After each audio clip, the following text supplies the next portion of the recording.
হঠাৎ শাহবাগে দেখতে পাচ্ছেন সাধারণ শিক্ষার্থী এবং সচেতন নাগরিকদের ব্যানারে কয়েকজন শিক্ষার্থী এবং সাধারণ মানুষ তারা কিন্তু এখানে দাঁড়িয়েছেন রাষ্ট্রপতি যে চুপ্পু শাহাবুদ্দিন চুপ্পু তার পদত্যাগ চেয়ে এবং জাতীয় সরকার গঠন সহ 4 দফা দাবিতে বেসরকারি বিশ্ববিদ্যালয় জাতীয় বিশ্ববিদ্যালয় ও 7 কলেজের শিক্ষার্থীদের আহ্বানে সচেতন নাগরিকদের যে অংশগ্রহণে আমরা দেখতে পাচ্ছি এই মুহূর্তে ঠিক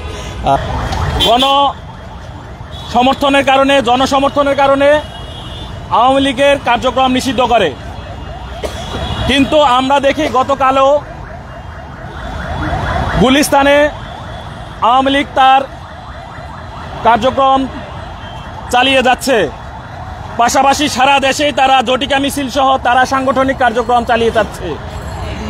আপনারা দেখেছেন গতকাল আলী রিয়াজ সাহেব সরাসরি বলেছিল যে এই জুলাই অভ্যুত্থানকে কোনো অবস্থাতেই বিপ্লব বা স্বাধীনতা বলা যাবে না। ধন্যবাদ সবাইকে। আসলে আমাদের এই 24শে জুলাই আন্দোলন কিন্তু শুরু হয়েছে 2009 সালের সেই পরাজিত শক্তিদের উত্থানের মাধ্যমে আমরাই কিন্তু প্রথম শুরু করি। পিলখানা গণহত্যার মাধ্যমে কিন্তু এই জুলাইয়ের উত্থানের প্রথম সূচনা শুরু হয়।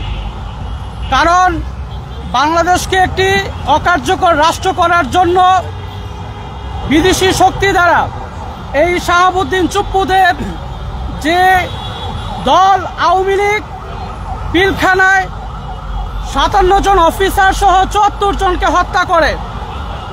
পরবর্তীতে শাপলা চত্বর সংগঠিত করে, যেখানে হাজার হাজার নিরীহ মানুষকে অত্যাচার করে এবং এখানে গুম এবং খুনের শিকার হয়। পরবর্তীতে বাংলাদেশের যেই কনস্টিটিউশন অর্থাৎ সাংবিধানিক যে প্রতিষ্ঠান নির্বাচন কমিশন তা ধ্বংস করে দেয়, যার মাধ্যমে 2014 সালে একটি অবৈধ নির্বাচন সংগঠিত করতে পারে। 2018 সালে তেমনিভাবে বিডিআরদেরকে ধ্বংস করার মাধ্যমে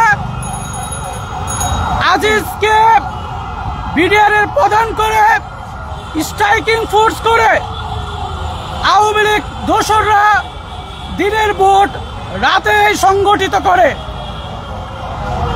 এখানেও চুপ্পুদের ধারাবাহিক কথা আমরা দেখতে পাই। কারণ পরাজিত শক্তিরা শুধুমাত্র একদিনেই তারা কিন্তু পরাজিত শক্তি হয়ে ওঠে নাই। পরবর্তীতে আমাদের আলেম সমাজ যখন মোদি বিরোধী আন্দোলন করে, তখন এই ফ্যাসিস্টরা কিন্তু আমাদের আলেম সমাজ সহ বাংলাদেশের পক্ষের শক্তিকে তারা গলা চিপে ধরে। তেমনি ভাবে জুলাই পর্যন্ত আসতে আমাদেরকে অনেক রক্ত দিতে হয়েছে।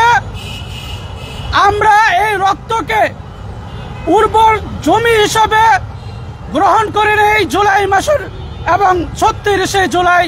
Immigration to Canada. We provide the best quality service and solution for Canada immigration. Please visit our website and contact for details.